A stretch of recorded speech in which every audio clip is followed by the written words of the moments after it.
Chapter 23. Speculation in stocks will never disappear.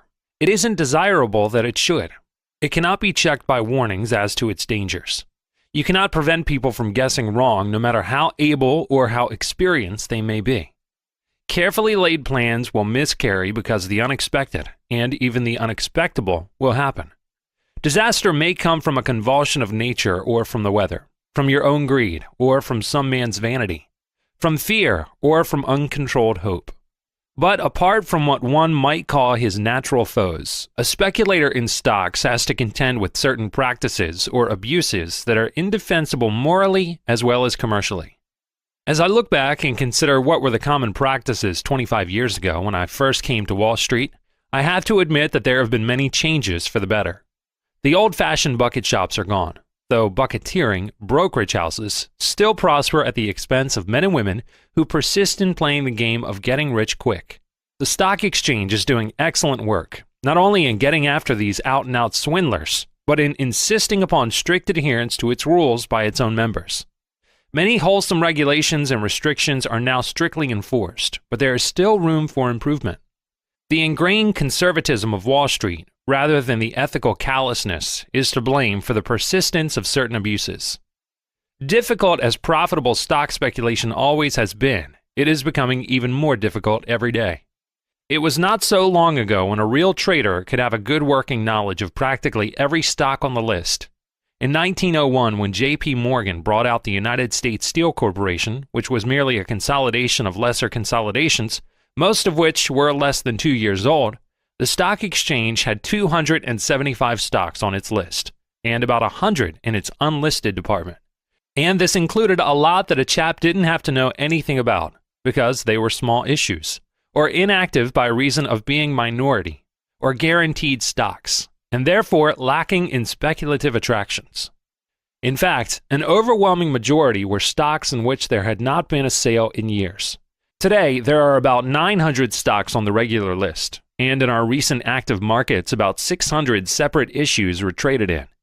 Moreover, the old groups or classes of stocks were easier to keep track of. They not only were fewer, but the capitalization was smaller, and the news a trader had to be on the lookout for did not cover so wide a field. But today, a man is trading in everything. Almost every industry in the world is represented. It requires more time and more work to keep posted, and to that extent, stock speculation has become much more difficult for those who operate intelligently.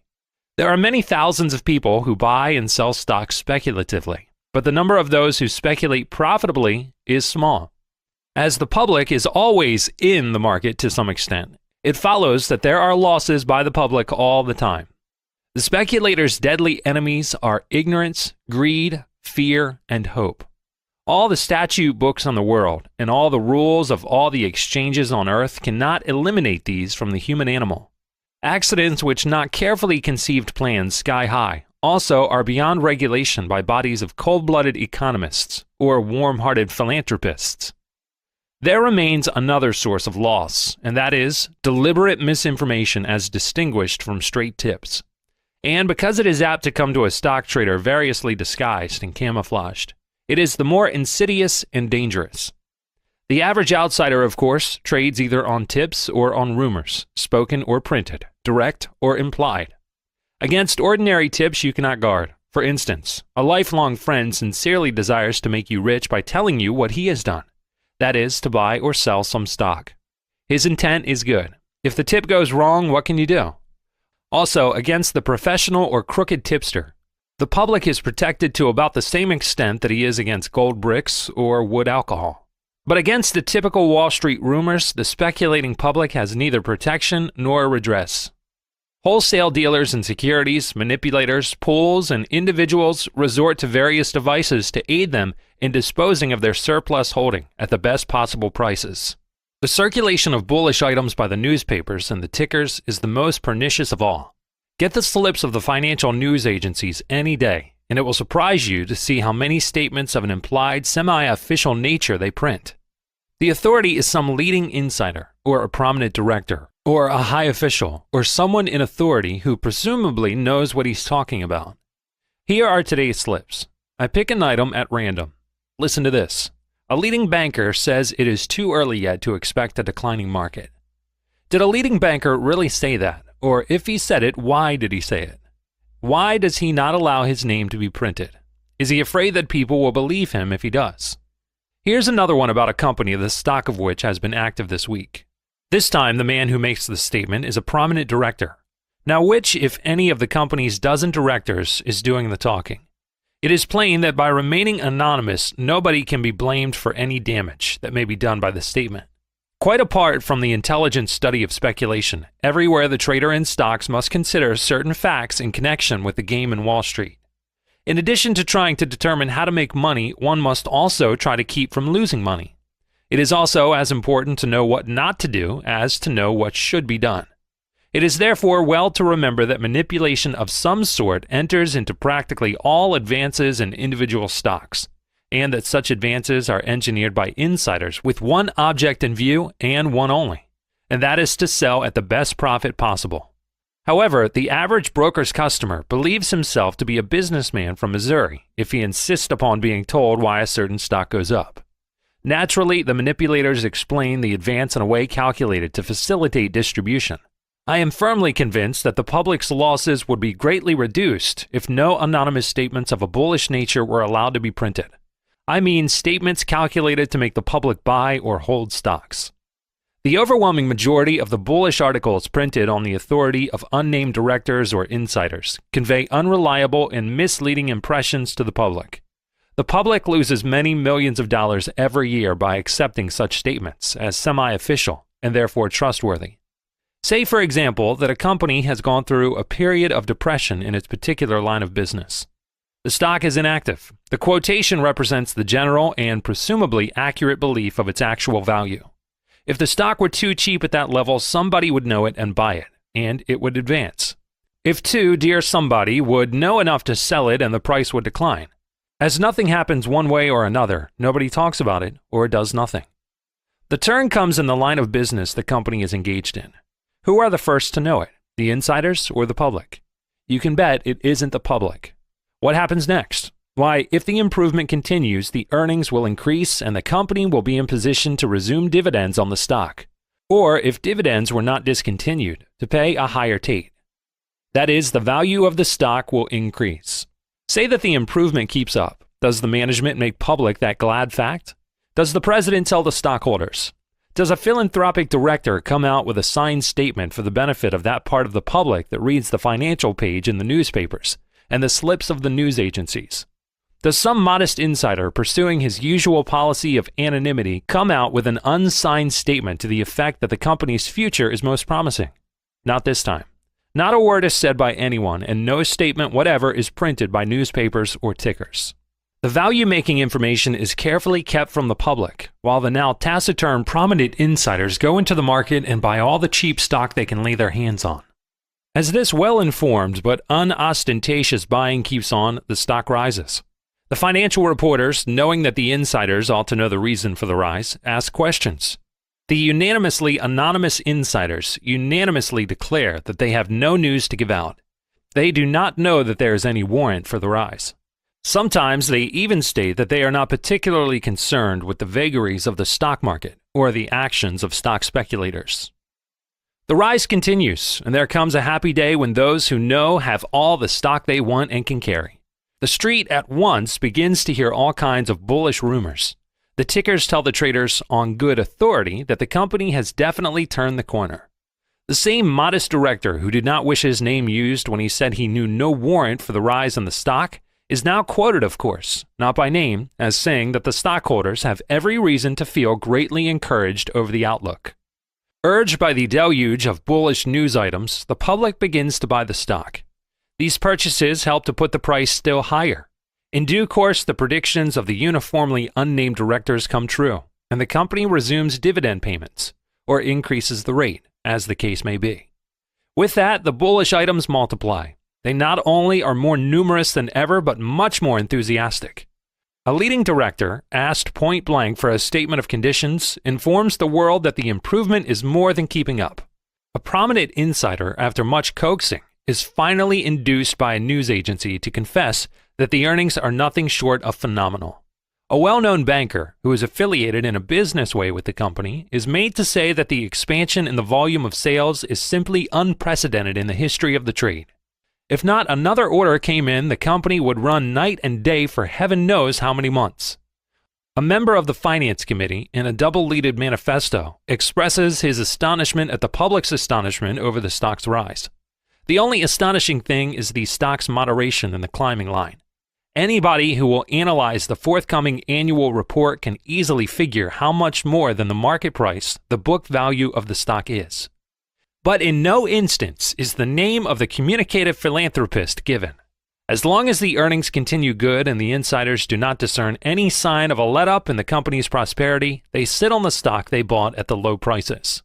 There's nothing to put the price down, so why should they sell? But the moment there is a turn for the worse in the company's business, what happens? Do they come out with statements or warnings or the faintest of hints? Not much. The trend is now downward. Just as they bought without any flourish of trumpets when the company's business turned for the better, they now silently sell. On this inside selling, the stock naturally declines. Then the public begins to get the familiar explanations. A leading insider asserts that everything is okay, and the decline is merely the result of selling by bears who are trying to affect the general market. If on one fine day, after the stock has been declining for some time, there should be a sharp break, the demand for reasons or explanations becomes clamorous. Unless somebody says something, the public will fear the worst. So the news tickers now print something like this. When we asked a prominent director of the company to explain the weakness in the stock, he replied that the only conclusion he could arrive at was that the decline today was caused by a bear drive. Underlying conditions are unchanged. The business of the company was never better than at present, and the probabilities are that unless something entirely unforeseen happens in the meanwhile, there will be an increase in the rate at the next dividend meeting. The bear party in the market has become aggressive, and the weakness in the stock was clearly a raid intended to dislodge weakly held stock. The news tickers, wishing to give good measure, as likely as not will go on to state that they are reliably informed that most of the stock bought on the day's decline was taken by inside interests, and that the bears will find that they have sold themselves into a trap. There will be a day of reckoning. In addition to the losses sustained by the public through believing bullish statements and buying stocks, there are the losses that come through being dissuaded from selling out. The next best thing to having people buy the stock the prominent insider wishes to sell is to prevent people from selling the same stock when he does not wish to support or accumulate it. What is the public to believe after reading the statement of the prominent director? What can the average outsider think?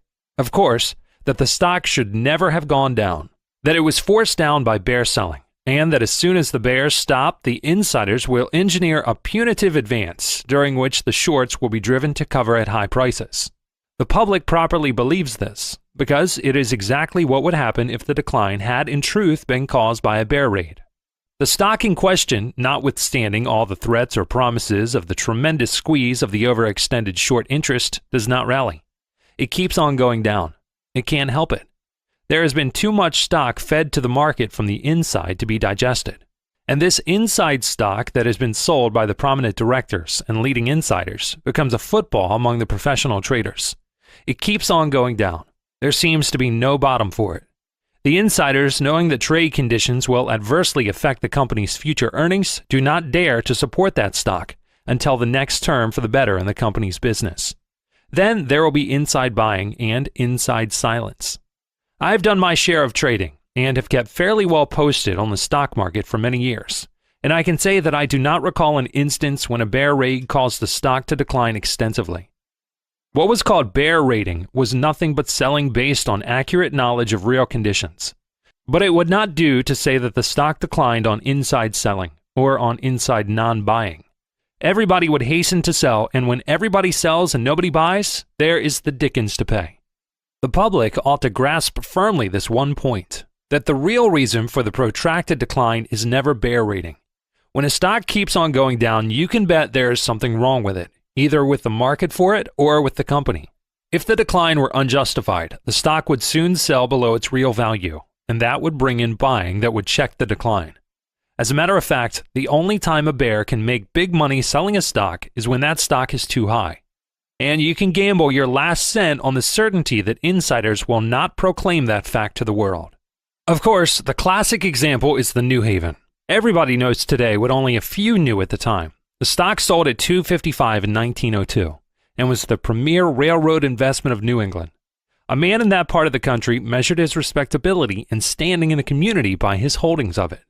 If somebody had said that the company was on the road to insolvency, he would not have been sent to jail for saying it. They would have clapped him in an insane asylum with other lunatics.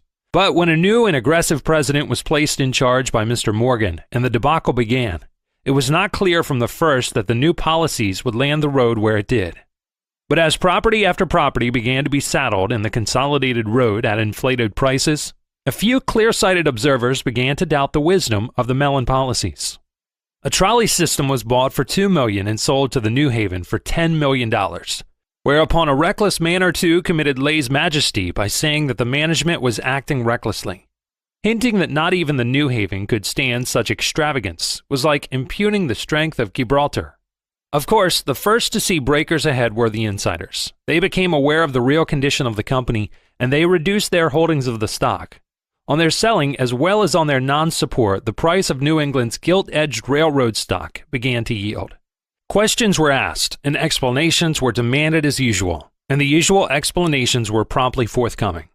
Prominent insiders declared that there was nothing wrong that they knew of, and that the decline was due to reckless bear selling. So the investors of New England kept their holdings of New York, New Haven, and Hartford stock. Why shouldn't they? Didn't insiders say there was nothing wrong and cry bear selling? Didn't dividends continue to be declared and paid? In the meantime, the promised squeeze of the bears did not come, but new low records did. The insider selling became more urgent and less disguised. Nevertheless, public-spirited men in Boston were denounced as stock jobbers and demagogues for demanding a genuine explanation for the stock's deplorable decline that meant appalling losses to everybody in New England who had wanted a safe investment and a steady dividend payer. That historic break from $2.55 to $12 a share never was and never could have been a bear drive. It was not started and it was not kept up by bear operations. The insiders sold right along and always at higher prices than they could have done if they had told the truth or allowed the truth to be told. It did not matter whether the price was $2.50 or $200 or $150 or $100 or $50 or $25. It still was too high for that stock, and the insiders knew it and the public did not. The public might profitably consider the disadvantages under which it labors when it tries to make money buying and selling the stock of a company concerning whose affairs only a few men are in position to know the whole truth. The stocks which have had the worst breaks in the past 20 years did not decline on bear rating, but the easy acceptance of that form of explanation has been responsible for losses by the public amounting to millions upon millions of dollars. It has kept people from selling who did not like the way his stock was acting, and would have liquidated if they had not expected the price to go right back after the bears stopped their rating. I used to hear Keene blamed in the old days. Before him, they used to accuse Charlie Worishofer or Addison Kamek. Later on, I became the stock excuse. I recall the case of Intervale Oil. There was a pool in it that put the stock up and found some buyers on the advance. The manipulators ran the price to $50. There, the pool sold, and there was a quick break. The usual demand for explanations followed. Why was Intervale so weak? Enough people asked this question to make the answer important news. One of the financial news tickers called up the brokers who knew the most about Intervale's oil's advance and ought to be equally well posted as to the decline. What did these brokers, members of the bull pool, say when the news agencies asked them for a reason that could be printed and sent broadcast over the country? Why, that Larry Livingston was raiding the market. And that wasn't enough. They added that they were going to get him. But of course, the Intervale pool continued to sell. The stock only stood then about $12 a share, and they could sell it down to $10 or lower, and their average selling price would still be above cost. It was wise and proper for insiders to sell on the decline, but for insiders who had paid $35 or $40, it was a different matter. Reading what the tickers printed there, outsiders held on and waited for Larry Livingston to get what was coming to him at the hands of the indignant inside pool. In a bull market, and particularly in booms, the public at first makes money, which it later loses simply by overstaying the bull market. This talk of bear raids helps them to overstay. The public should be aware of explanations that explain only what unnamed insiders wish the public to believe.